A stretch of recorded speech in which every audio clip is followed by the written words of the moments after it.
All right. Hello. Chag Sameach, Moadim L'Simcha. This is Chol HaMoed Pesach. It's Wednesday, March 31st, 2021. Welcome to our lunch study break. What we wanted to do, because it was Chol HaMoed Pesach, and because we've not yet opened the shul back up, although we are, God willing, soon to, is I wanted to talk a little bit about Shir Hashirim. Shir Hashirim is hold on, more people are coming in here. Shir Hashirim is the book that is traditionally recited, the Megillah that is traditionally recited during the holiday of Pesach, much like we recite Ecclesiastes during the holiday of Sukkot, and we read the book of Ruth during the holiday of Shavuot. This holiday is given the book Shir Hashirim, the Song of Songs. I'm not sure how many of you are familiar with Shir Hashirim, but what I want to do here is I'm going to begin by reading some of the beginning parts of Shir Hashirim, and then we are going to go into a little bit of an academic discussion on why ever do we sing the Shir Hashirim on Passover. There's a great academic article here by Rabbi Benjamin Skolnick that we will take a look at to begin with. So let's just begin by going right to the text of Shir Hashirim. For those of you who might not be familiar, this is found in the back of our Hebrew Bible in the section of the Ketuvim. And it is said to be written by King Solomon. In some places, in some Christian communities, it is referred to as the Song of Solomon. So Shir Hashirim, Asher L'Shlomo, the Song of Songs. Just take a note of that. Song of Songs. Like, it's not just a song, it's the song of all songs. It is the quintessential song by King Solomon. All right, so here he goes. And remember, and while we're reading this, think through why Pesach? Oh, give me the kisses of your mouth, for your love is more delightful than wine. Your ointments yield a sweet fragrance. Your name is like finest oil. Therefore do maidens love you. Draw me after you. Let us run. The king has brought me to his chambers. Let us delight and rejoice in your love, savoring it more than wine. Like new wine, they love you. I am dark but comely, O daughters of Jerusalem, like the tents of Kedar, like the pavilions of Solomon. Don't stare at me because I am swarthy, because the sun has gazed upon me. My mother's sons quarreled with me. They made me guard the vineyards. My own vineyard I did not guard. Tell me, you whom I love so well, why do you pasture your sheep? Why do you rest them at noon? Let me not be as one who strays beside the flocks of your fellows. If you do not know, O fairest of women, go follow the tracks of the sheep and graze your kids by the tents of the shepherds. I have likened you, my darling, to a mare in Pharaoh's chariots. Your cheeks are comely with plaited wreaths, your neck with strings of jewels. We will add wreaths of gold to your spangles of silver. While the king was on his couch, my nard gave forth its fragrance. My beloved to me is a bag of myrrh lodged between my breasts. My beloved to me is a spray of henna blooms from the vineyard of Ein Gedi. Ah, you are fair, my darling. Ah, you are fair with your dove-like eyes. Ah, you, my beloved, are handsome, beautiful indeed. Our couch is in a bower. Cedars are the beams of our house, cypresses the rafters. I'm going to go on and read the next chapter. I am a rose of Sharon, a lily of the valleys. Like a lily among the thorns, so is my darling among the maidens. Like an apple tree among trees of the forest, so is my beloved among the youths. I delight to sit in his shade, and his fruit is sweet to my mouth. He brought me to the banquet room, and his banner of love was over me. Sustain me with raisin cakes, refresh me with apples, for I am faint with love. His left hand was under my head, his right arm embraced me. I adjure you, O maidens of Jerusalem, by gazelles or by hinds of the field, do not wake or rouse love until it please. Hark, my beloved, there he comes, leaping over mountains, bounding over hills. My beloved is like a gazelle or like a young stag. There he stands behind our wall, gazing through the window, peering through the lattice. My beloved spoke thus to me, arise, my darling, my fair one, come away, for now the winter is past, the rains are over and gone. The blossoms have appeared in the land, the time of pruning has come, the song of the turtle dove is heard in our land. The green figs form on our fig tree, the vines in blossom give off fragrance. Arise, my darling, my fair one, come away. O my dove, in the cranny of the rocks, hidden by the cliff, let me see your face. Let me hear your voice, for your voice is sweet and your face is comely. Catch us the foxes, the little foxes that ruin the vineyards, for our vineyard is in blossom. My beloved is mine, and I am his who browses among the lilies. When the day blows gently and the shadows flee, set out, my beloved, swift as a gazelle or a young stag, for the hills of spices. Chag Sameach. All right, what's going on here? Why are we reading this? What? First of all, what is this? First of all, what is this? I mean, what genre is this?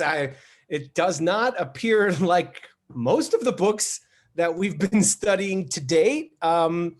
Let's just get on the face of it. This is the first time you've been exposed to it, Antonio or somebody else here. What's going on here? What is this? Anybody want to raise your hand or go first? Yeah, Irene, unmute yourself.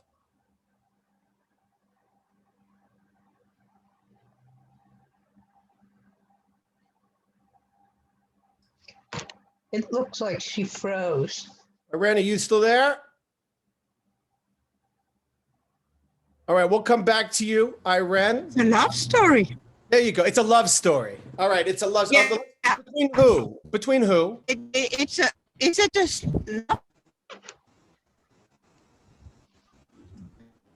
Okay, you're breaking up, but I want to hear more. We're going to come back to you, Irene. It's a love story. Great. okay? Well, yeah, your heart. You got to go go to a place with a better connection. Other thoughts? Yeah. Well, yeah.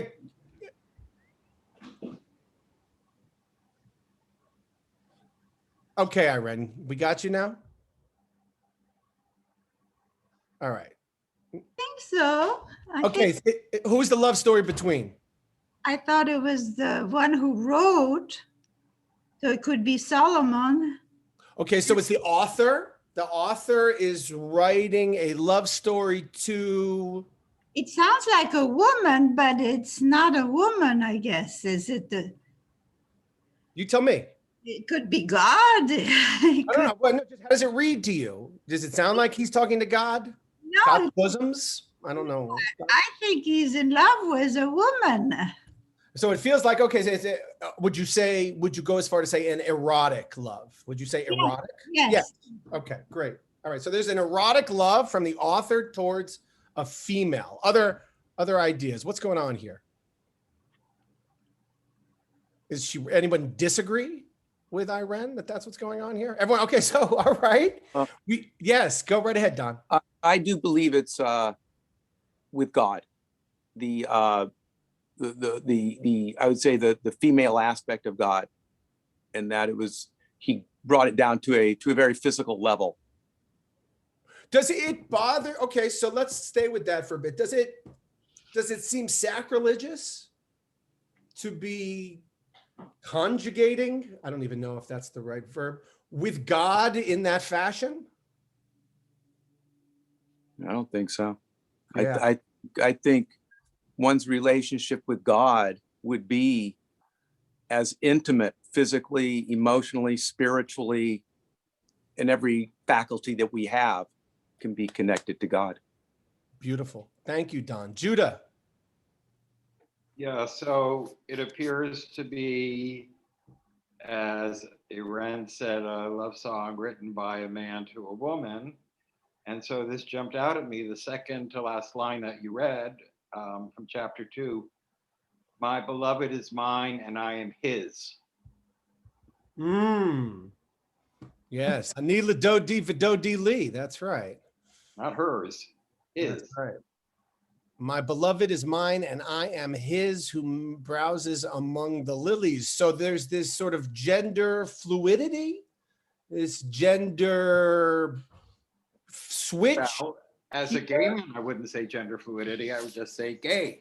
Okay, so good. All right, great. So maybe not even so fluid, maybe not even slow fluid, but this could just be viewed just purely as a love for a male figure as opposed to a love for a female.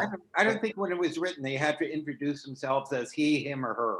Oh, good. So I don't think gender fluidity is something that we've come up with or we've named or whatever. So maybe gender fluidity is not the right expression. Maybe I should say gender non-specific. Gender. But it was specific. It was real specific. Okay, go. Gary? The one challenge I'd have to Judah there, as much as I would like that reading, is that is like the traditional first dance for a traditional couple is at a wedding is they dance do-di to do-di li. So, I mean, that is not you may read it that way, but that's not the interpretation that has been handed down by generations of Well, I wouldn't, in Judah's defense, I wouldn't expect a whole bunch of male rabbis to pass down any other sort of interpretation throughout the generations than that one. And I think maybe that says something. Judah? It's not my translation. It's Sephira, however you pronounce it, which I think is very well respected. So okay, so what is this? Okay, fine, all right. So I just wanted to point that out. No. I think it's totally legitimate. And okay, so there's this erotic love. It's either directed at a him or a her. There is uncertainty there, but we're open to that uncertainty. And it has some erotic overtones, more than a few. Okay, why? First of all, why is it in the Hebrew Bible? Why is it in the Tanakh? And then the second part is, why are we reading it on Pesach? Anybody want to gander? Bert. Oh, you got to unmute, Bert. It just occurred to me, I think I can answer the second one. I'm not sure of the first. Pesach is a spring holiday where life returns, and well, I mean, Israel's climate is somewhat like here, so the rains have stopped and people are wandering out of doors, and physical urges appear. Oh, very nice. So that's why that's the spring and rebirth aspect of Pesach is why I would say it's there. Why it's in the Bible at all, I mean, it's nice that it's in the Bible, but I have no idea. All right, well, that's good. And I think that's right. So if you take a look, we're going to go to this in a bit, but hold on. I was working on a source sheet. Let me just I was working on a source sheet for tomorrow. Let me just stop my share and reshare this with you. And here in the Torah reading that we read on the 8th day, it says, observe the month of Aviv and offer a Passover sacrifice to the Lord your God, for it was in the month of Aviv. But there's no month named Aviv. That's not. So Ibn Ezra says that the Hebrew language, the months don't actually have proper names, that they're given names that are Aramaic. And that the takeaway ultimately is that we want to observe this holiday at this spring time, a time when the offering of the first ripe barley is to take place. We want it to be at this moment of rebirth, at blossoming, at flowering, and certainly you could view that same flowering as human sexuality, as maturity or growing to a certain age. Ellen and then Marcia. Could it be the reason that it's in our Bible is that this poetry was so beloved of the people? That is going to be one of the arguments given, is that this was the song of songs. This was not any song. This was the song, and it was loved. It would be like,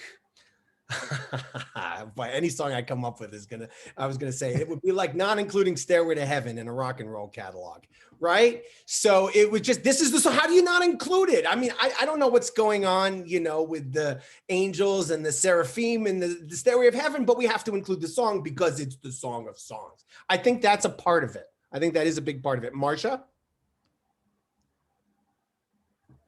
I'm just looking at this sort of as a celebration, frankly, of a physical relationship.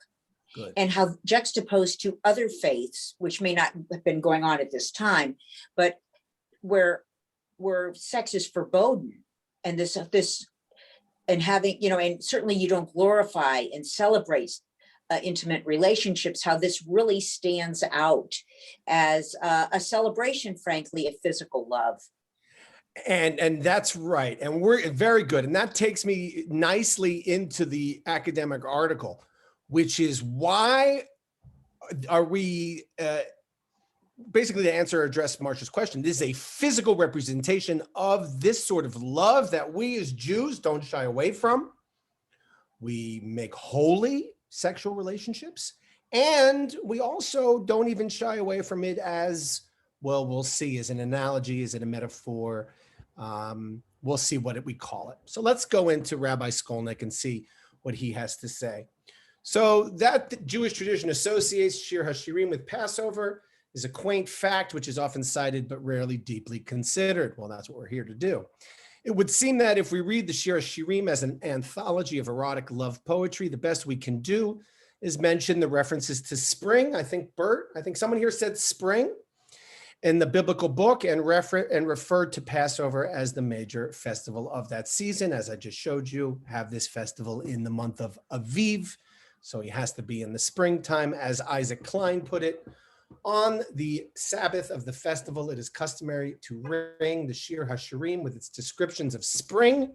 This constitutes our recognition that the forces in the physical environment, which make for physical survival as well-being, have a divine source. So I just want to point out, that's from Isaac Klein in the classic book, A Guide to Jewish Religious Practice.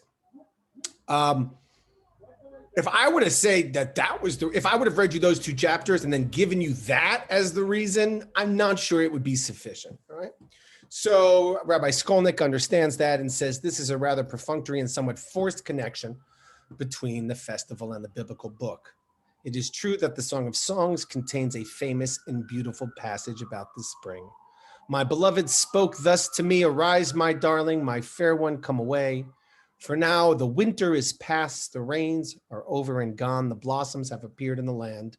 The time of pruning has come, the song of the turtle dove is heard in our land. I like his translation more than the Sefaria one, I just want to say.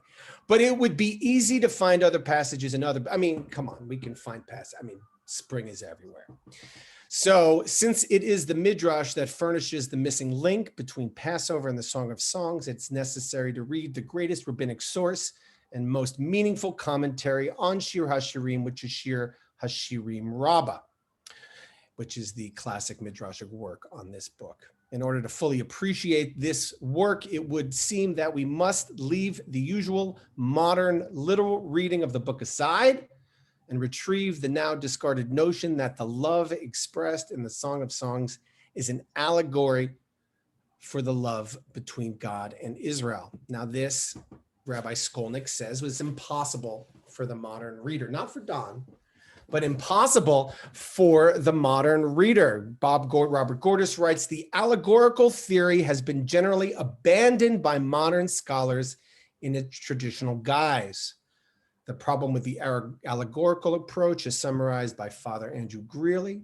While this interpretation was dominant, right, for 1,000 years or more, it is not easy to sustain because the love described in the song is so obviously and in such rich detail, the love between man and woman, Contemporary scripture scholarship has routed the allegorical interpretation. The song is secular love poetry, a collection of love songs gathered around a single theme, was placed in the canon of scriptures, Ellen, because it was so well loved by the Israelite people that the scriptures seemed like as good a place as any to preserve it. All right, so Rabbi Skolnick says that even as those who are trained in critical methods can feel comfortable with the Midrashic model and legitimately can construct a homiletic mode for discussing this connection between Passover and Song of Songs. We kind of just did that. He's going to begin by reviewing the insights of some of the modern scholars. All right, so let's take a look. So let's begin with the canonical legitimacy of the Song of Songs. And he quotes our chancellor of blessed memory, Gerson Cohen, who begins with the discussion about Song of Songs at Yavna around the year 100. So they're all gathered at Yavna in the year 100, and he's going to quote from a Mishnah. Okay, I have it here. He's going to quote from this Mishnah, and some of the rabbis had some misgivings about the sacredness. So they're at Yavna. If you're not familiar, it's a sort of nice little story around the year 100. The famous, great thinkers and rabbis all got together and canonized what we now find in the Tanakh. All right. So here is a little bit of that discussion. The Song of Songs and Kohelet. Kohelet is Ecclesiastes. Defile the hands, which means that they are canonical. Rab Judah says the Song of Songs defiles the hands, but Kohelet is in dispute. Rab Yossi says Kohelet does not defile the hands, and the Song of Songs is in dispute. Rab Shimon ben Azai said, I have a tradition from the 72 elders on the day that Rabbi Elazar ben Azariah was appointed president of the academy, that both the Song of Songs and Kohelet defile the hands. All right, so he has it from Rabbi Elazar. They're both holy, but Rabbi Akiva said, heaven forbid. Rabbi Akiva's not so sure. No one in Israel ever disputed that the Song of Songs defiles the hands. For all the world is not as worthy as the day on which the Song of Songs was given to Israel. That's Rabbi Akiva. For all the writings are holy, but the Song of Songs, Ellen, is the holy of holies. If they differed at all, it was only about Ecclesiastes. Yeah, you know, to everything there is a season, the birds, Pete Seeger. We can argue about that. Rabbi Yochanan ben Joshua, the brother-in-law of Rabbi Akiva, said both the division of opinion and the final decision accorded with the statement of Ben Azai that they differed on both books and finally decided that they were both canonical. All right, so let's just take a look here. I want to open up a little bit from that Mishnah, which I have pulled out for us. That is not, hold on. That's the wrong one. I have too many browsers open. All right, so let's take a look at the Mishnah, which I have here. Mishnah Edut. All right, thankfully the Rambam gives us a really healthy explanation of what is going on here. All right. All right, here it is. Rabbi Yishmael says there are 3 instances of lenient rulings by Beit Shammai and strict rulings by Beit Hillel. The book of Ecclesiastes does not defile the hands according to the opinion of Beit Shammai, but Beit Hillel says it does both. All right, this is not super important. That's a little bit of a tangent. So I'm gonna cut out that tangent and go back to our text here. Hold on.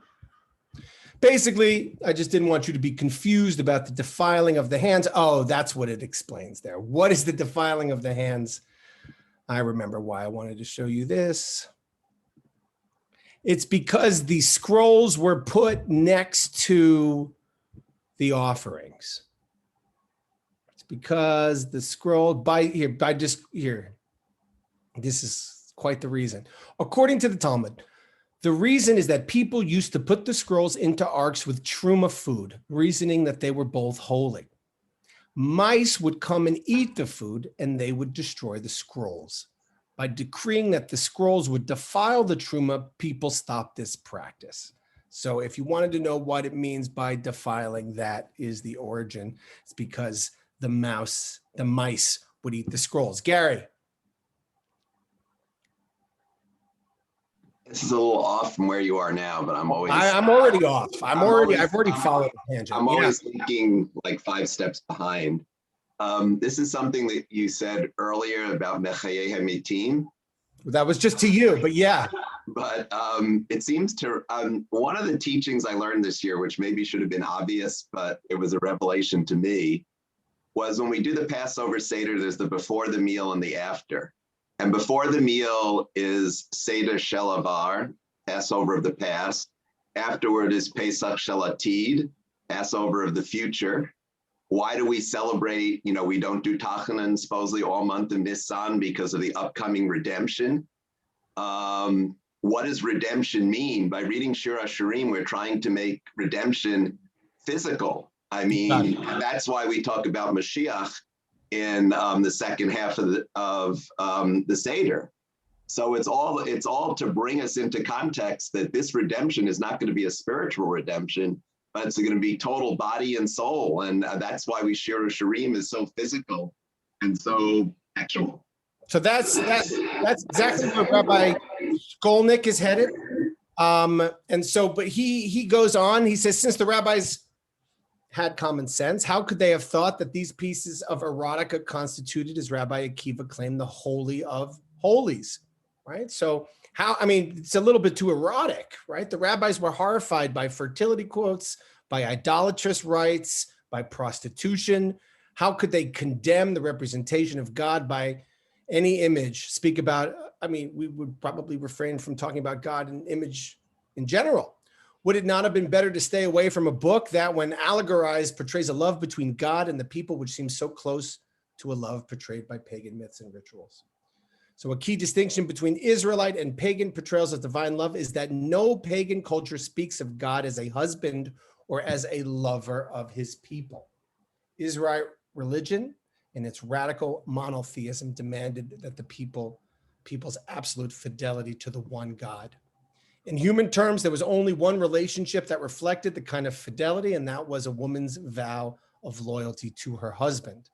And so from Amos to Ezekiel, the prophets will describe infidelity to God as adultery, as promiscuity, as sexual laxity, as prostitution. Israel, in its covenant with God made on Mount Sinai, was married.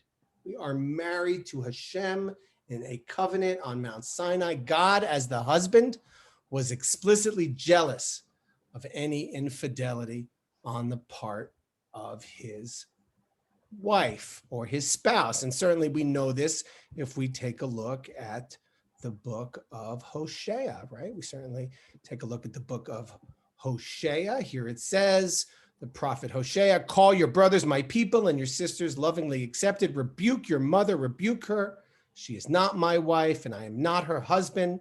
And let her put away her harlotry from her face and her adultery from between her breasts. Else will I strip her naked and leave her as on the day she was born. So, we have these images throughout our text of rebuking. And this, he says here, according to Cohen, Hosea can see the parallels between his situation and that of God, because his Israelite mind has been taught from childhood to think of the relationship between God and Israel in terms of love. All right. And so the Song of Songs to the rabbis, as we begin to say, is the completion of this metaphor.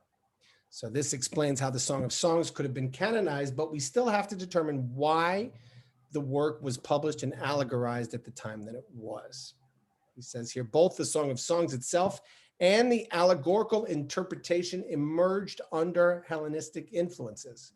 So while modern scholars say that the allegorical interpretation was only a means of giving the song legitimacy, there is no evidence of an earlier literal interpretation of the book. Cohen argues that the allegorizing activity took place not long after the song itself was compiled. Okay, so Rabbi Skolnick he's just saying the allegory existed with the writing of the text. You can't understand the text without the allegory. You can't say that this allegorical interpretation was brought forth later in order to save a text that was beloved And that was great. The reason that it was beloved and that it was great is because this allegorical interpretation is baked into what it is. He goes on to say that Judaism denied the sexuality of God and thus affirmed his transcendence. But by proclaiming his masculinity, it affirmed his reality and potency. One cannot control God through magic because God has absolute freedom, but one can pray to God in love from within the covenant. So Cohen's insights give us two useful conclusions. The first is that the metaphor of human love for the love between God and Israel is an ancient and important part of Israelite religion. All right, so this idea of love, it's not invented by Jesus. It comes from the fundamental idea of how Jews and the people of Israel relate to God. We are to love our God with all our hearts, with all our soul, and with all our might, and that is integral into how we understand our relationship with God. The second is the rabbi's understanding of the Song of Songs is not a far-fetched superimposition in order to legitimize the book, but a legitimate understanding of the book in the historical context in which it was completed. Okay, so that's the beginning part of what Shir Hashirim is doing in this book. It is representative of a loving relationship, the physical expression of the union between the Jewish people, the people of Israel, and God. All right, let's move on here because clearly that's not going to be sufficient to explain what is going on here. So he turns to Harold Fish's Song of Solomon. Fish says, while it's true that there are parallels between the song and Greek poetry, he says that the mood is different. In Greek poetry, there is a playful and lighthearted tone, but in the song, love is a consuming fire.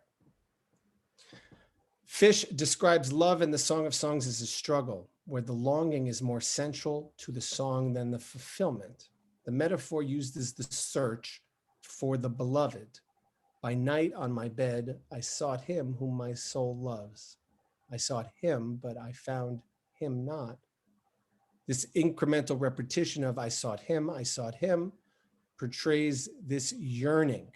So he says the Song of Solomon is a long poem of sustained lyrical force, unified and powered by this quality of yearning, the ever-defeated longing and the search are the deep core of Israel's history, its phenomenological essence.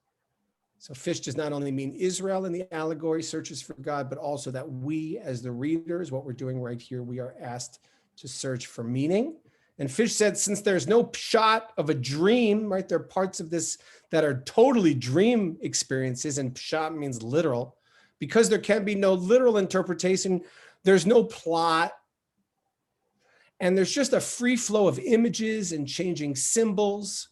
Fish says there is a shifting, iridescent movement of a dream where stories merge into one another and identities change and combine, a kind of imaginative overspill as the rupture of the lovers overflows into the sphere of geography, transforming the whole land into an object of love. And he says that we're reading it wrong. And when they talk about when the Midrash allegorizes the song, it bases itself on sound exegesis. So the words like shepherd or chariots or prince and garden, they're just the words. Don't try to figure out the plot. Just the word is supposed to evoke images and sounds.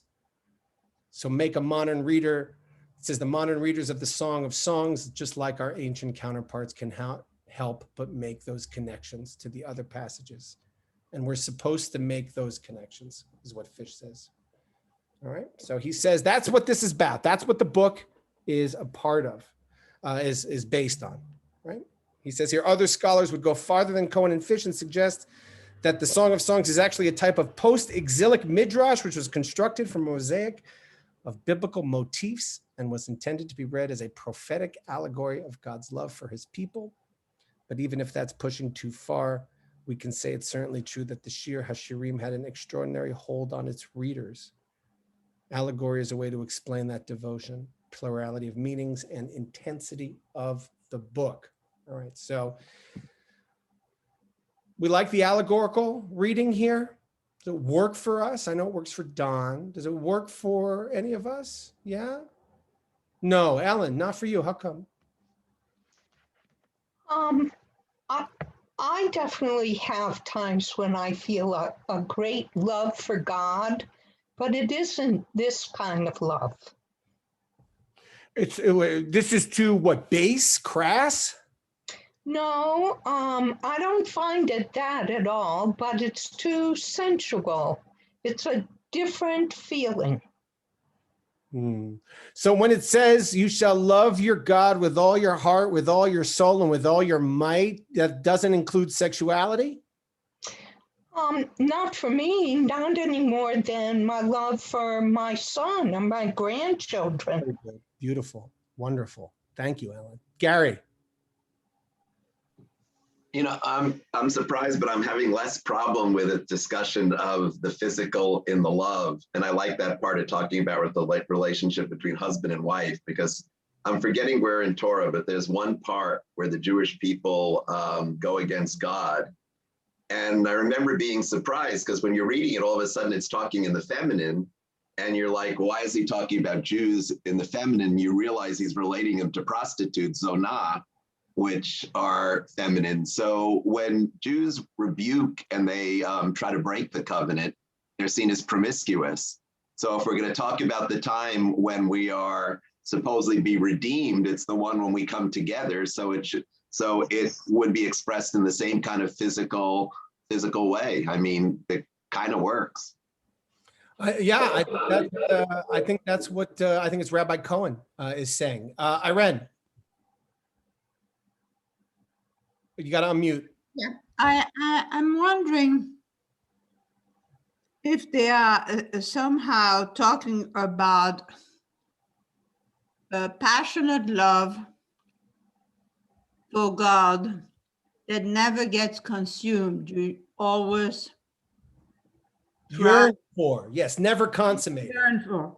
While the human love is one that maybe yearned for to a certain degree, but eventually consumes itself or doesn't. But so it's an elevated love in a sense. Almost a higher sort of instance of that type of eros, like an eros on a higher level, if you will. Maybe. Yeah, maybe. But let's go back. There are other interpretations here. Here's the metaphorical interpretation. He says, I quoted Father Greeley earlier in his summation of the problems with the allegorical method. For those who might wonder how a famous Catholic priest and novelist can contribute to the discussion, I ask only that you bear with me for a minute so that you can see what he has to offer. Greeley makes an important distinction between an allegorical interpretation and a metaphorical one. Okay, I just want to pause here. My wife is the poet. I'm not the poet. So we're going to start talking about metaphor and allegory, and I'm going to need your help keeping it all straight. I'm just warning you in advance. Okay, here we go. Greeley makes an important distinction. In the allegory, the love between man and woman symbolize in a one-to-one relationship the love between God and Israel. But in the metaphorical interpretation, human love and covenantal love are reflections of each other. A human being's love for another human being is God's flame and is integrated with her love for God.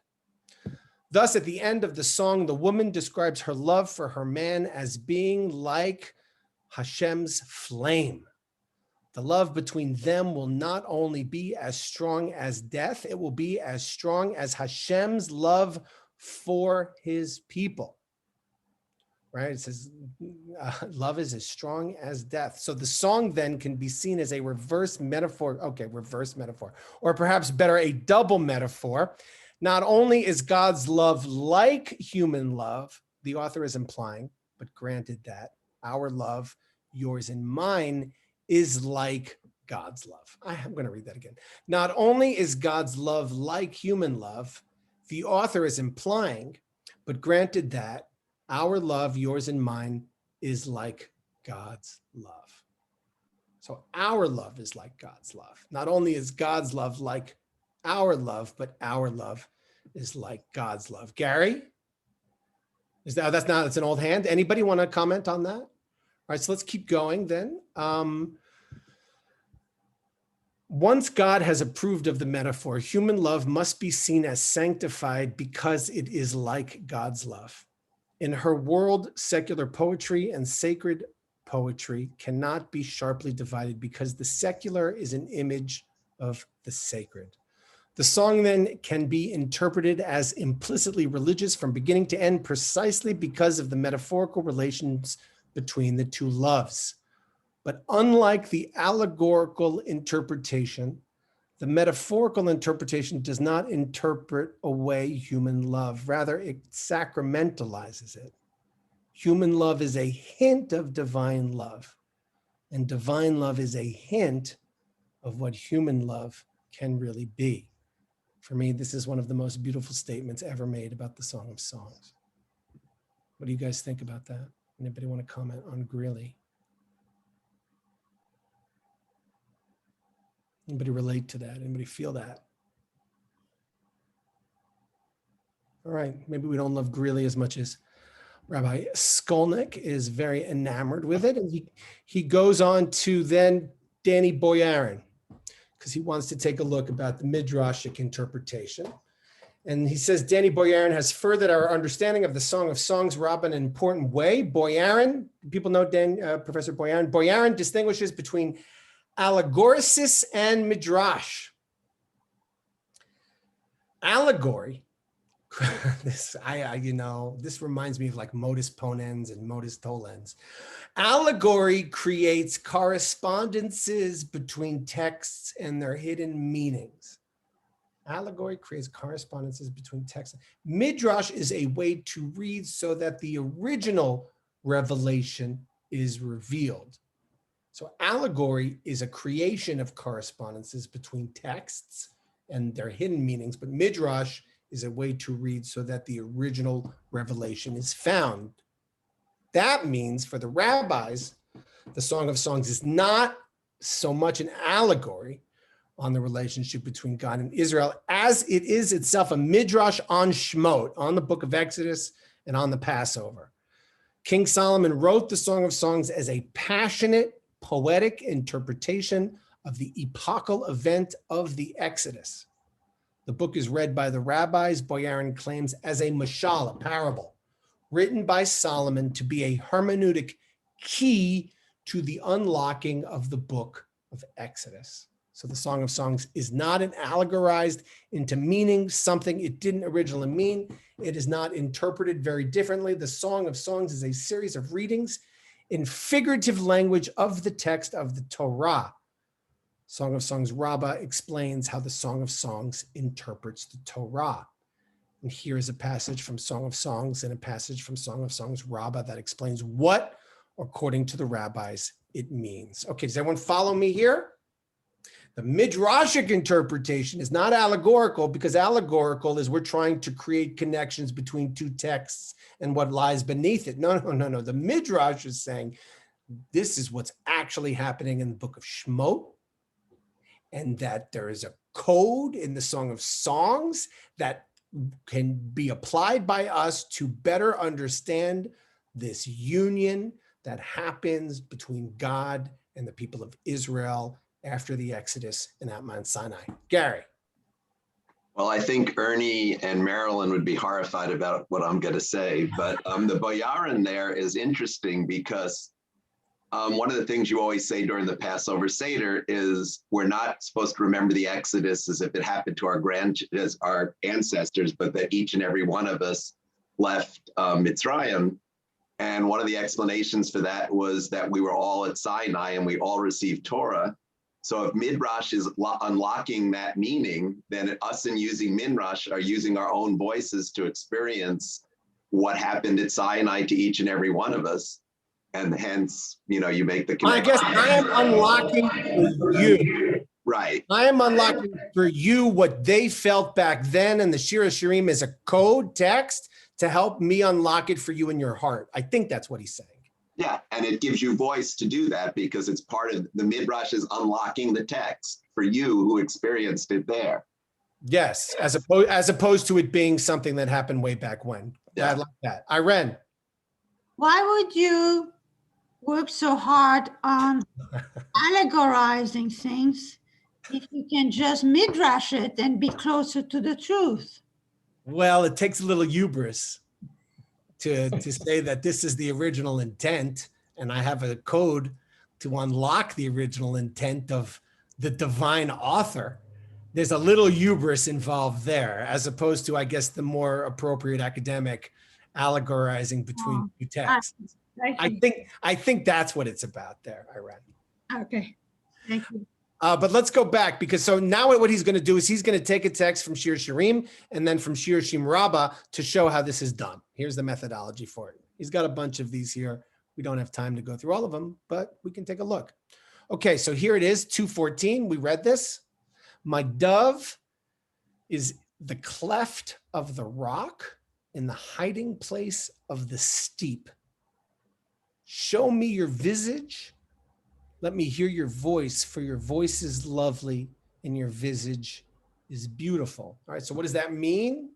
Before we go to how this might be interpreted in Shir Hashirim Rabbah, to take this as the example, this is a decoding of some sort from Exodus. Who wants to decode it for me before I show you how the rabbis did it? What is this? What's going on here? How does this connect to the Pesach? All right, nobody knows. Rabbi Elliot. Oh, yeah, go, Ellen. Go, do it. Well, Moses is the one in the cleft of the rock. Ooh, good. Moses, my dove, is in the cleft of the rock. Good, keep going.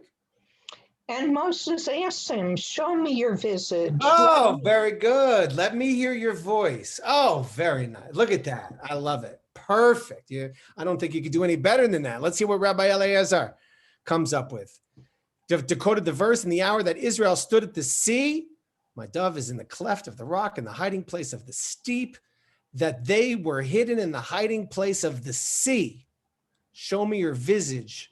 This is what is written. Stand forth and see the salvation of the Lord. Let me hear your voice. This is the singing, as it said. Then Moses sang, for your voice is lovely. This is the song. And your visage is beautiful.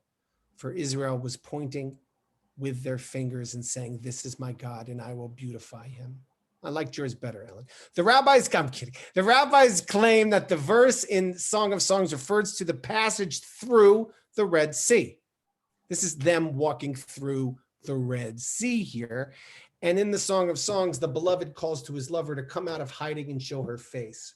This is the parallel to the verse in Exodus 14:3, in which the people are called upon to stand forth and to see.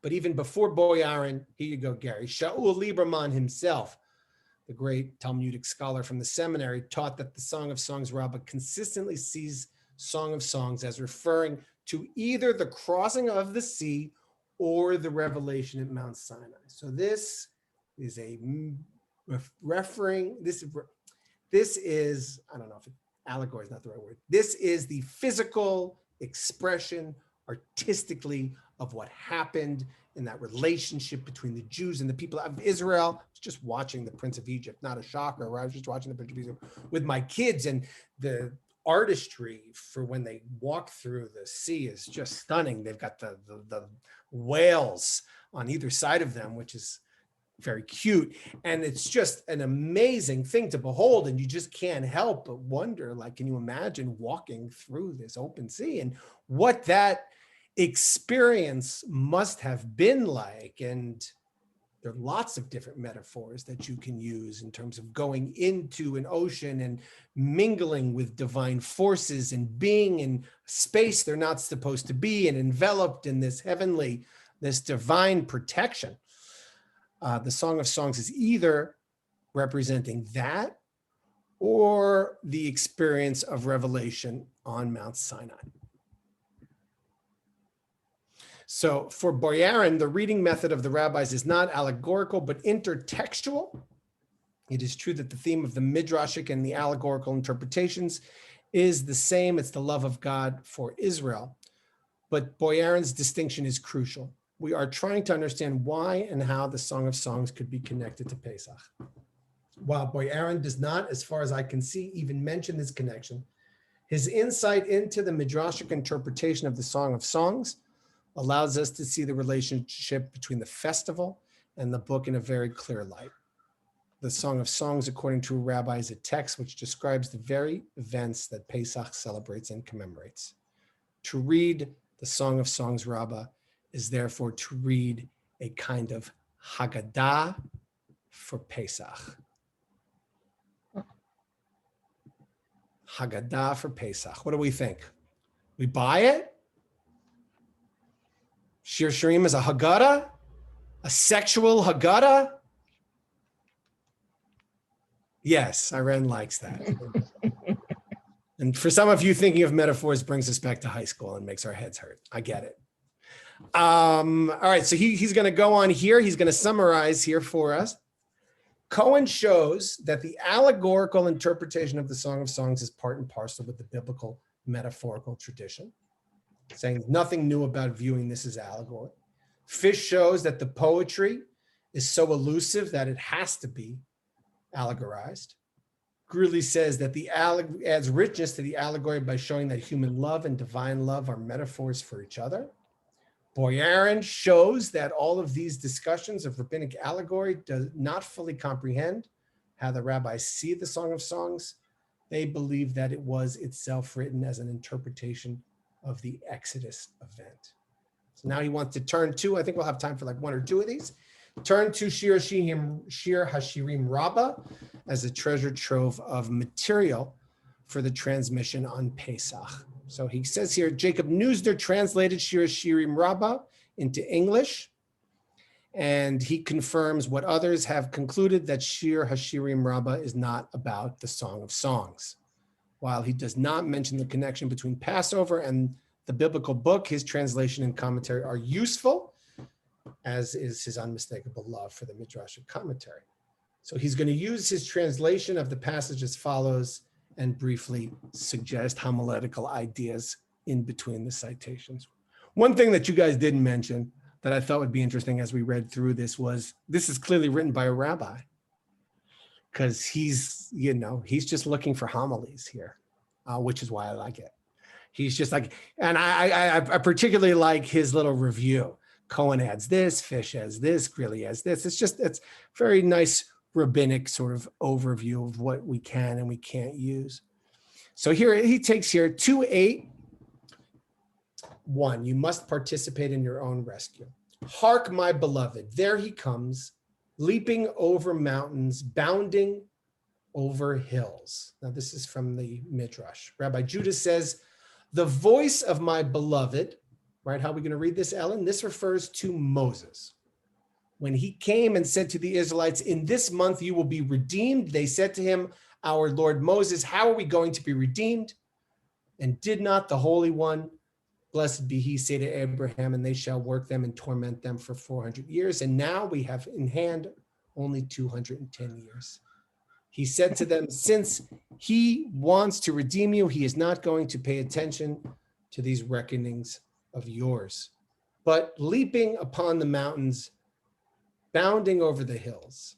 This reference here to the mountains and the hills, in fact, alludes to calculations and specific times. Boy, I'm not moved by this. Is anybody? He leaps over reckonings, calculations, and specific times. And in this month, you are to be redeemed. Okay, so this seems a little far-fetched, I have to be honest with you. Let's see what the rabbi here says. In this section, Shir Hashirim Rabbah, different rabbis, starting with Reb Judah, tell different versions of the same story. Moses tells the Israelites that they're going to be delivered, and the people respond with concern. In the passage that he cited here, they claim that it is not yet time to be delivered. We are reminded of those who rejected the aspirations of modern Zionism by claiming that it was not yet the proper time to rebuild Israel, that they had insufficient hope and faith, and Israel was rebuilt without their help. So there is a homiletical idea here for our time. Sometimes those who are too literal in their interpretations make themselves unable to fulfill the goals of their traditions. But here God is leaping over mountains, coming to save us, but even he in all his power will not succeed if we do not participate in our own rescue. Anybody like these homilies? Does it work for you? People like his approach here? Can I ask you about Neusner here? Because I was rather surprised. I mean, I actually had to look him up because he's generally a core of most Reform thinking. And I read that he was a Reform Jew, but then he studied at JTS and became a conservative rabbi. He's translated the entire rabbinic canon, it says, and then he's known for his interfaith stuff. So I've never heard of him in a conservative context, even though I guess he was from JTS and was got every other book in the library. It felt like every other book in the library was written by News. Supposedly he's the most published, 950 publications, it says. That's right. Wow. Isn't that crazy? But is he mainstream conservative thought, though? No, I don't think so. I just think he's his own entity unto himself. I think he's just Neusner. But I think, and I think maybe that's why Skolnick had to give a little excuse for using the translation. He just liked it. Irene. I was wondering, you didn't touch upon in the beginning of the Song of Songs. Yeah. There were several lines that addressed the wine. I will love you more than the wine, or you represent more than wine. There were so many wines in there. Was that a connection with Passover? Well, don't you think? I mean, yeah. So I guess that. Yeah. I'm trying to go back to where I can find it. Where was this at the beginning? When you showed us one that was all together, the first slide you showed us, I think, all the lines were together. It was very erotic. It was the first. I'll have to go look through my browsers for the erotic ones. There was a lot of lines there also. Well, I think that's right. And I think that it leaves me a little cold. So it leaves me it's a little forced. It's just, some of it seems a little forced. Like, by the way, I appreciated Ellen's Moses in the Cleft wanting to see God's visage more than Reb Judah's sort of the people are in the cleft. I thought Ellen's made more sense. So I just think it's them trying to make sense of this text. I also really liked, I think it was Fish, who talked about the sound midrash, that this text, right? Because when we talk about, I don't see, the part that doesn't make sense for me is I don't think this is about the splitting the sea. I think for me, it makes more sense if it's about the wedding at Sinai. And at Sinai, there is this synesthesia that takes place in which the people hear the lightning and they see the thunder, right? Their senses get mixed up. And then to take that synesthesia and then apply it to Shir Hashirim, where it is this visual collection of images and sounds that talk about this union in this sort of great magical way, as you might imagine, sort of the greatest possible experience you might have with another person. It would almost lift off of its material grounding. And really, if you read some of this text and you go back to, the way that we read it at the top, it is very lyrical, it is poetic, and it is magical. So, I mean, I think there's a little bit to everything that we've said. Was it intended ultimately? I guess this is my question I'm going to leave you with. Was this a love poem that we've read on all of this stuff after the fact? Or was this written with the intention to be a midrash on the Passover? That's my final question. I'm curious to know what everybody thinks here.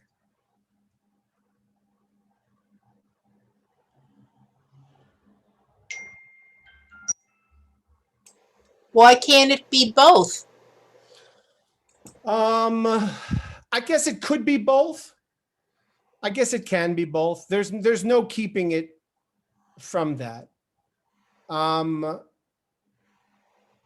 guess it's my literal block, Sandra.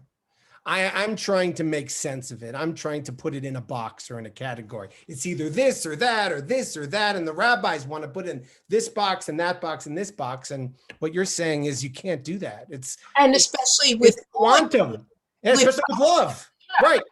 I think that's beautiful. Thank you. Don. Yeah, I see this for me as a practice. not the understanding of it, although I find that very interesting, the practice of that search for that love and my connection with God. I mean, I thought reading this, I'm actually thinking of this, reading the Song of Songs every day, since it wasn't that long, as the prelude to my meditation.